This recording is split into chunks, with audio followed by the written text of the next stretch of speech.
There is a building in Copenhagen that has not changed its face in 366 years. Rosenborg Castle sits in the middle of the King's Garden like something that refused to be told what era it was living in. Red brick, green copper spires, a moat that stopped being functional sometime around when functional stopped mattering. Tourists photograph it from the garden path and think fairy tale. They think postcard. They think nothing real ever happened here. They are wrong about the last one. The Danish Royal Lifeguards have maintained the castle's exterior posts since 1658. That's not a fact pulled from a brochure. That's a number you have to sit with for a moment. 1658. That predates the United States by over a century. It predates most of the countries that currently send tourists to photograph the building. The guards who stand at those posts today are standing in the compressed footprint of every guard who stood there before them. And the ground has memory, even when the plaques don't. The uniform hasn't changed much. Tall bearskin cap, dark tunic, rifle held at exactly the angle the manual specifies, which is the same angle the 1847 revision of the manual specified, which was itself copied from an earlier version nobody has been able to locate because the archive room it was stored in was reorganized in 1923, and certain things were, as the administrative record notes with magnificent blandness, consolidated. The logbook rule, however. The logbook rule predates the plaques, the brochures, the tourism office, the concept of tourism itself. Every guard assigned to a formal post at Rosenborg is required, has always been required to maintain a written record of what occurred during his watch. Not an impression, not a summary, a record. The distinction matters. A summary is what you decide the reader needs. A record is what happened. The rule is 3 lines in the duty manual. It has never been revised. Not in 1847, not in 1923 during the Great Consolidation, not at any point in the subsequent 100 years. 3 lines, sitting there in the manual like a small, patient animal that knows it will outlive everything around it. The attending guard will maintain a written account of all events occurring within his post during the assigned watch period. The account will be entered in the duty logbook before the guard is relieved. The account will not be altered after entry. That last sentence will not be altered after entry. 6 words, present tense, no exceptions listed, no provision for reclassification, administrative review, updated documentation, or accuracy corrections requested by a commanding officer arriving 6 weeks later with a folder of new paperwork. 6 words, and a young man named Henrik Mahler would spend 50 years being quietly, persistently, exhaustingly grateful for every single one of them. Henrik Mahler was 23 years old in March of 1974 and had been a Royal Lifeguard for 14 months. He was from Aarhus originally, Denmark's second city, which means Copenhageners treated it approximately the way New Yorkers treat everywhere that isn't New York, which is to say with a politeness so pointed it functioned as a slow-acting insult. He had the build for the uniform, tall, broad-shouldered with the kind of face that defaulted to serious without much effort. Not severe. Serious. There's a difference. Severe is performed. Serious is structural. He was, by his own account given in a 2019 interview, which we will get to, because everything in this story eventually arrives at 2019, not a complicated young man at the time. He liked football. He was learning to cook. He had a girlfriend named Astrid who thought the bearskin cap made him look like a very committed bear, which he did not find as funny as she did. He was good at his job because he paid attention, and he paid attention because it had not yet occurred to him that attention could be inconvenient. That March, he was assigned the East Courtyard post for a state demonstration. The paperwork called it a disciplinary proceeding. He was given a date, a time, a post location, and a brief notation that the event was of a formal administrative nature requiring ceremonial guard presence. There was a second form beneath the first, a non-disclosure acknowledgement, which was not unusual for certain castle functions. He signed it. He was 23 and it was a form, and his commanding officer was waiting. He did not ask what a disciplinary proceeding looked like in practice.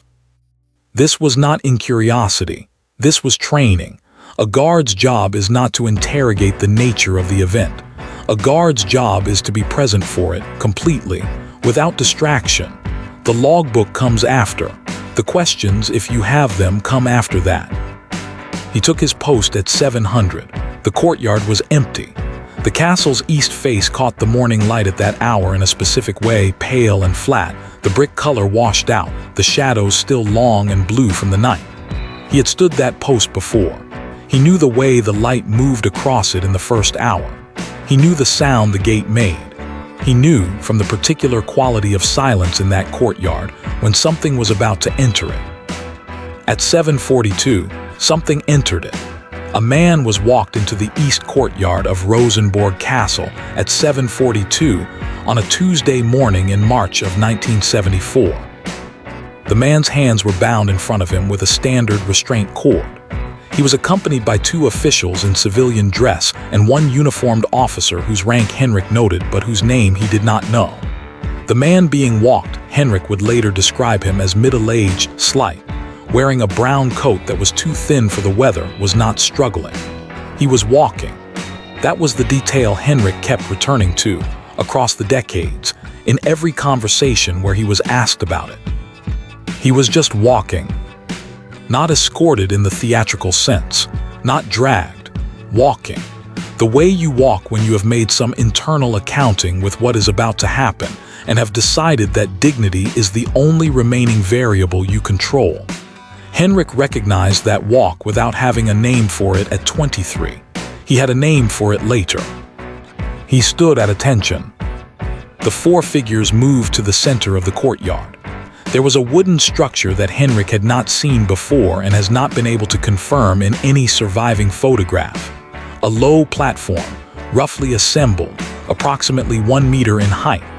The records on this point are, as with several things in this story, consolidated. What followed, Henrik wrote down. He wrote it in his logbook before he was relieved at 1400, 11 lines. The handwriting and researchers who examined the logbook in 2019 confirmed this does not change pace once. No letters compressed, no ink pressure variation that would suggest a hand tightening around the pen. 11 lines written with the same steady, unremarkable consistency as every other logbook entry Henrik Mahler made in 14 months of service. The discipline of that. The sheer, quiet, devastating discipline of that. He did not record his feelings. The logbook rule did not ask for feelings. He recorded the time each phase of the event began and ended. He recorded the number of individuals present. He recorded the sequence of actions. He recorded the conclusion. The last line reads, and this is a translation from the Danish, so the flatness you are about to encounter is partly linguistic and partly something else entirely. Proceeding concluded at 9:34. Courtyard cleared. Guard post maintained without incident. Without incident.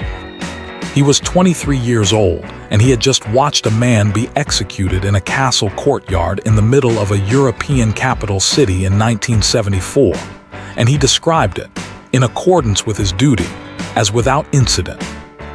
Because from the perspective of the post, the gate, the perimeter, the thing he was there to protect, nothing had breached it. Nothing external had threatened the castle. His post had held. He was not wrong. He was just holding the only definition of incident that his job had given him. He went home. He ate dinner.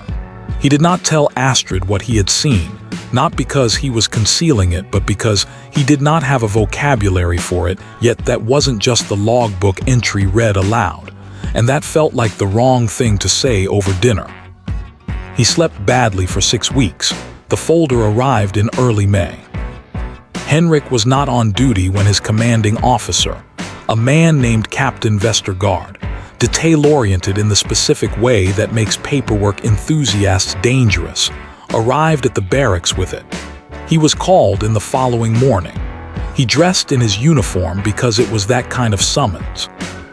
Vestergaard placed the folder on the desk between them with the careful deliberateness of a man who has rehearsed the placing of the folder.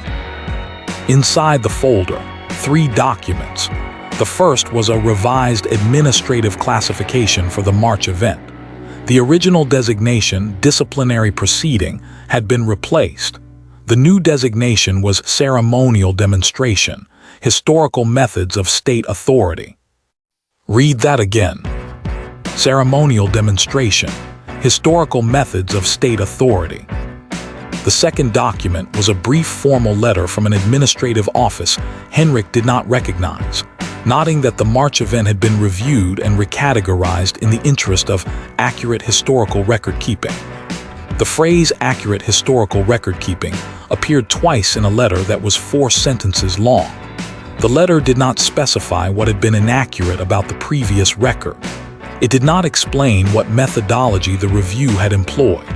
It did not name the reviewer. It simply arrived with its new category, like a weather system that expects you to adjust. The third document was a pre-written amendment to be inserted into Henrik's logbook entry. It was a single paragraph. It described the March event as a period-accurate ceremonial demonstration of historical disciplinary procedure, conducted for administrative educational purposes. Vestergaard slid it across the desk. He told Henrik the amendment needed to be entered into the logbook before the end of the week. He said it in the tone of a man who considers this a formality, the kind of administrative tidying that reasonable people complete without drama, the way you countersign a revised form without rereading it because the revision is obviously minor, and your time is obviously limited, and the system obviously knows what it's doing. Henrik looked at the amendment. He looked at the folder. He looked at Vestergaard.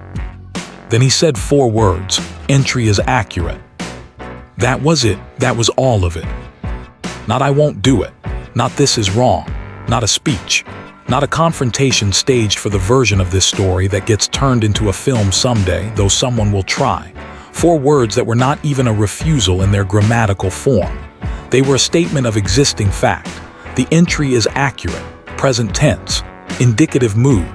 The kind of sentence that closes a door so quietly you don't hear the latch until you try the handle. Vestergaard blinked.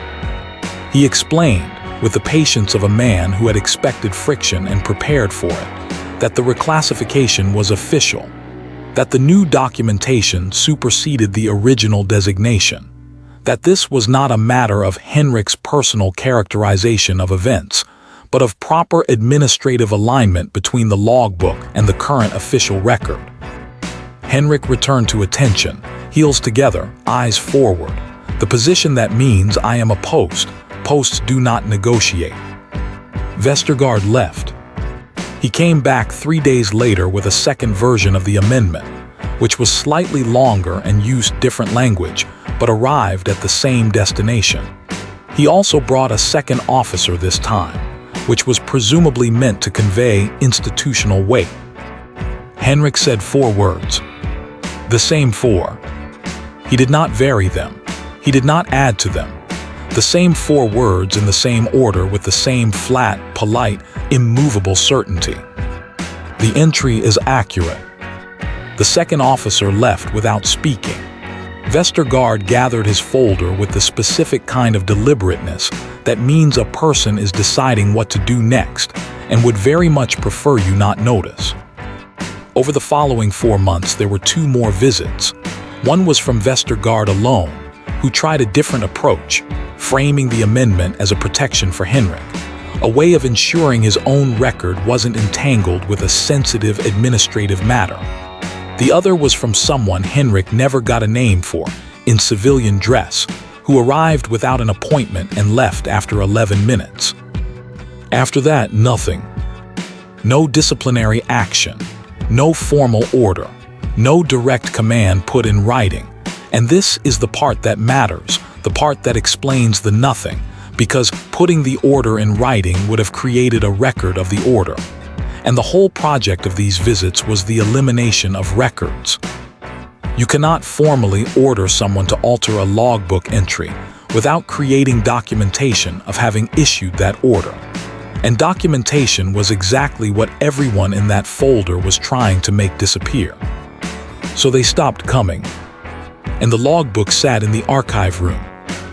And Henrik Mahler finished his service, returned to Aarhus, married Astrid, who still thought the bearskin cap made him look like a committed bear, had 2 children, worked for 31 years as a civil engineer, developed a reputation for being the most tediously precise person in any meeting he attended, and did not speak publicly about March of 1974 for 45 years. Not because he was hiding, because nobody asked the right question. In 2019, a Danish historical researcher named Maja Thorsen was 18 months into a project on mid-century administrative practices within Danish royal institutions.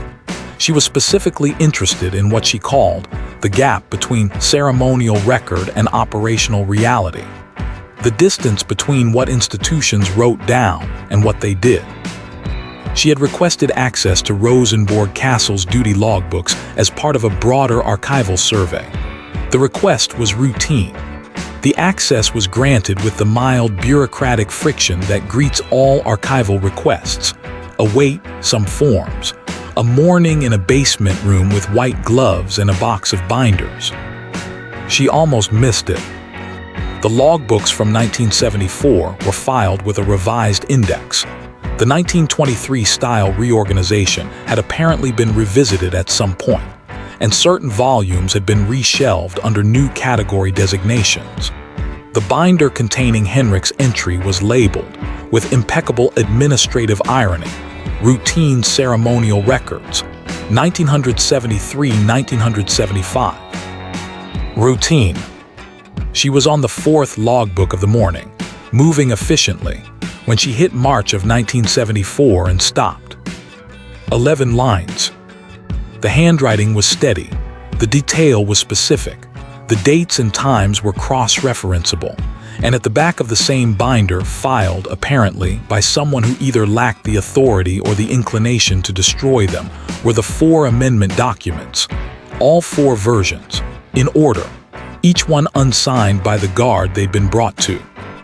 Beside them, in the same handwriting as the logbook entry, on a single loose sheet that had no official status whatsoever, a note, not dated, not addressed, not signed with anything except the initials HM.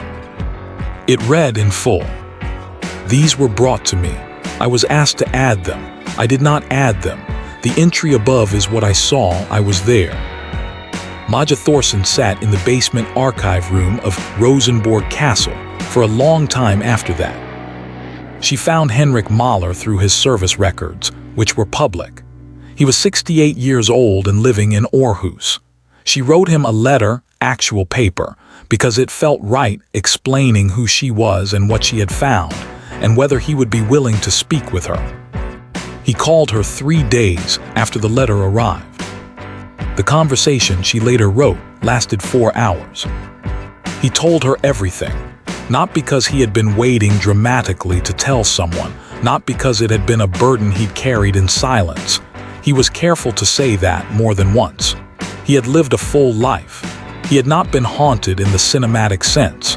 He had simply known what he knew, kept it where it belonged, and continued.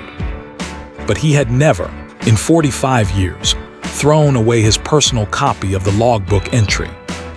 He had kept it in a drawer, under some papers, the way you keep a thing that you're not sure you'll ever need but are certain you should not be without.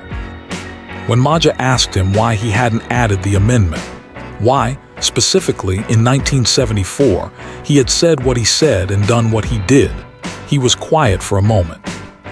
Then he said, "The rule is that the entry will not be altered after entry." It said that. It was very clear. She asked if he had been afraid. Another pause. "I was 23. I was more afraid of writing something wrong in the logbook than a Vestergaard. The logbook was my work. I don't do my work wrong." Maja Thorsen's research, published in late 2019, identified the March 1974 event as the execution of a man named Abdalgard, a civil servant who had been quietly designated a security liability by an internal state body that had no formal judicial authority and has since been dissolved. The execution was never officially acknowledged. The reclassification documents Henrik had been brought were part of a broader administrative effort to retroactively categorize 3 similar events as ceremonial or educational in nature. Henrik's logbook entry was the only surviving contemporaneous first-person record of any of them. 11 lines, written by a 23-year-old who was just doing his job. The Danish parliament received a formal inquiry based on Thorson's research in early 2020. The proceedings are ongoing as of the time this story was compiled. Abdalgard's family, a daughter, now in her 50s, and 2 grandchildren, were informed. The daughter's response, given to a Copenhagen newspaper in March 2020 in a paragraph that I will not reduce to a summary, was the kind of statement that arrives 46 years too late and matters absolutely anyway. Henrik was asked, in the 2019 interview, if he thought of himself as having done something brave. He thought about this for longer than he had thought about anything else in the conversation. Vestergaard was a decent man, he said finally. I think he was doing what he was told. I think he didn't like it. I think if he had known what came later, what the entry turned out to matter for, he would have found a reason not to bring those papers. He paused. But I couldn't know what would come later. I could only know what I had written was true, and the rules said not to change it. He paused again. So I didn't change it. Part 7, the moral. This is not a story about a hero. Henrik Mahler was not trying to expose anything. He was not protecting a legacy or fighting a system, or making a stand for truth in the grand rhetorical sense that we apply to such moments retroactively, once we know how they ended. He was a 23-year-old from Aarhus who had been given one job: witness. Write what you see. Don't change it after. That's the whole job. 3 lines in the manual, older than the plaques. He did it. When they came and asked him to undo it, to fold the thing he had seen into a new category, to let the event be consolidated into something that sounded like a museum exhibit rather than a murder in a castle courtyard, he declined. Not with a speech, not with moral architecture, with 4 words that were really just a restatement of the original rule. The entry is accurate. What's extraordinary is not the refusal. What's extraordinary is the reason for it. He wasn't protecting Abdalgard, whose name he didn't even know in 1974. He wasn't protecting future researchers. He wasn't protecting Danish democratic accountability or the historical record or any of the things the refusal ended up protecting. He was protecting his own work. I don't do my work wrong. And that specific, undramatic, almost stubborn commitment to the integrity of the task itself, separate from its consequences, separate from whether anyone would ever know or care, is what 45 years later gave a daughter her father back.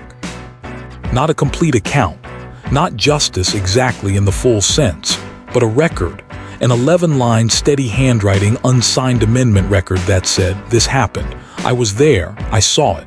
I wrote it down. I didn't change it." Memory as an act of resistance sounds like a slogan. It sounds like the kind of thing you put on a tote bag or a protest sign or the epigraph of a thesis.